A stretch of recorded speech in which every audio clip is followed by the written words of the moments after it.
Hey, welcome. Today, we're going to cut through all the noise and just talk about money. Seriously, this isn't about some get rich quick fantasy. It's a real, practical guide to building a solid financial foundation, one step at a time, so you can actually control your own future. And well, the need for that control is probably a lot more urgent than you think. So check this out. Here's why this matters so much right now. The Federal Reserve recently found that 37% of Americans would have a hard time covering an unexpected $400 bill. Just think about that. That means over a third of us are just one flat tire, one surprise medical bill away from real financial trouble. Now, this isn't about making anyone feel bad. It's about looking at the reality of the situation and saying, okay, let's make a plan to change that. I absolutely love this quote because it just flips the whole idea of a budget on its head. A budget isn't a cage, you know? It's not about restriction. It's a tool for empowerment. It's about you being the boss of your money, making choices on purpose. So you stop asking, where did it all go, and start telling it exactly where to go. That's the mindset we're using today. So our journey today has four main stops. First, we're going to map out where your money is right now. Then we'll look at some real ways to expand your income. After that, we're going to get honest about what it takes to master the side hustle, the good and the bad. And finally, we'll get to the really exciting part, making your money start to work for you. Okay, step one. Everything, and I mean everything, starts with clarity.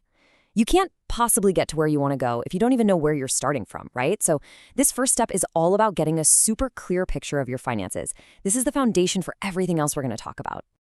Let's just demystify the word budget for a second. Forget the scary spreadsheets and feeling like you can't buy a coffee. All a budget is, at its heart, is a map. That's it.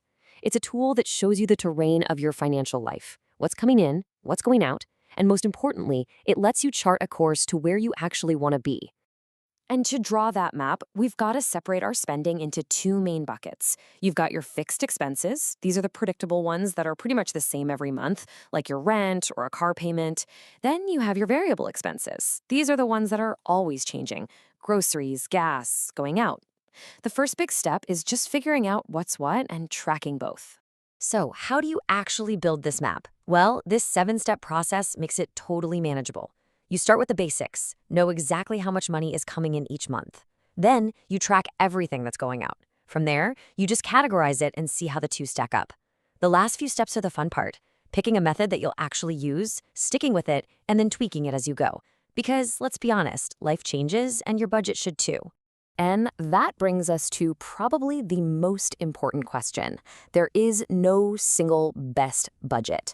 The best budget in the entire world is the one you will actually stick with. So with that in mind, let's look at a few really popular styles. First up, for anyone who really wants maximum control and kind of geeks out on the details, there is the zero-based budget.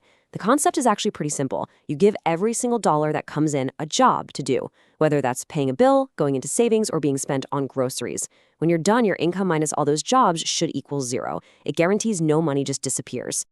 Now, if giving every single dollar a job sounds a little intense, the 50-30-20 rule is a fantastic, super flexible guideline. The idea is you split your after-tax income into 3 buckets: 50% for your needs, like housing and utilities, 30% for your wants, the fun stuff, and a full 20%, and this is the crucial part, goes straight to savings and paying off debt. It's simple, and it forces you to prioritize your future. And for those of us who are more visual or maybe struggle a bit with over-swiping a debit card, there's the classic envelope system. You literally take out cash and put it in envelopes labeled groceries, gas, entertainment. When the cash in an envelope is gone, it's gone. You stop spending in that category. It's a powerful psychological trick that makes overspending physically impossible. Okay, so once you have a handle on managing the money you already have, the next big lever to pull is increasing the amount of money coming in. I mean, you can only cut your budget so much, right?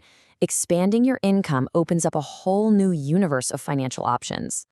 And thanks to the internet, the doors have just been blown wide open for side businesses. You could sell things through an e-commerce store, or even try drop shipping where you never even see the product. You can sell your skills as a freelancer or a consultant. You could even package your knowledge into digital products or courses. The big takeaway here is that there are more ways than ever to turn your skills or your time into extra cash. But let's get real for a minute. Earning extra income isn't like flipping a switch. It takes work, and it definitely comes with its own unique set of challenges that you need to be ready for. Yeah, we got to talk about the human side of the hustle because it is often the hardest part. Burnout is a massive risk. Your motivation might fade after a few weeks. Maybe your friends and family don't really get it, or you just try to do way too much at once. Just being aware that these things can happen is half the battle. You have to focus on what's essential, and please, don't forget to take care of yourself. Now, as soon as you start earning, you have to know this critical distinction for tax purposes. Is what you're doing a hobby or is it a business? The IRS basically looks at your intent. If you're doing it mostly for fun and happen to make a little money, that's a hobby. But if your main goal is to make a profit, well, that's a business. And believe me, they are taxed very, very differently. And this is the part that is so important. That extra money is almost always taxable income. But unlike your day job, nobody is taking those taxes out for you. You are responsible for reporting it and paying what's called self-employment tax. Just think of it like this. You're paying both the employee and the employer's share of Social Security and Medicare. Okay, let's move on to the final step, where this all starts to come together. You've mapped your money, you're bringing more in. Now it's time to put that money to work, building real, long-term security and wealth. This is the fun part. Before you even think about investing in stocks or anything else, your number one non-negotiable priority is building an emergency fund. This is your financial safety net. The goal is to save up 3 to 6 months worth of your essential living expenses in an account that you can get to easily. This fund is what protects you from that surprise $400 bill we talked about at the very beginning. So, where do you put this emergency cash? Two great options are a high-yield savings account, which is basically just a bank account that pays you more interest and is usually FDIC insured, so your money is super safe, or a money market fund. That's a very low-risk investment that can sometimes earn you a slightly higher return. Honestly, the right choice just comes down to what you're most comfortable with. So as we wrap this up, let's just lock in the core habits that lead to long-term success. First, automate your savings. Make it happen without you even thinking about it. Keep budgeting and spending mindfully. Attack high-interest debt like it's your worst enemy, because it is. Invest for your future in things like a 401k or an IRA.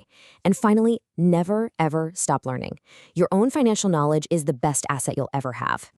So there you have it. We've covered the whole roadmap, from getting a grip on your spending to building that crucial safety net. The information is all here, but the real power comes from taking action. So I'll just leave you with this one question. Looking at everything we talked about, what's the one small, totally manageable step you can take today to get started on this journey?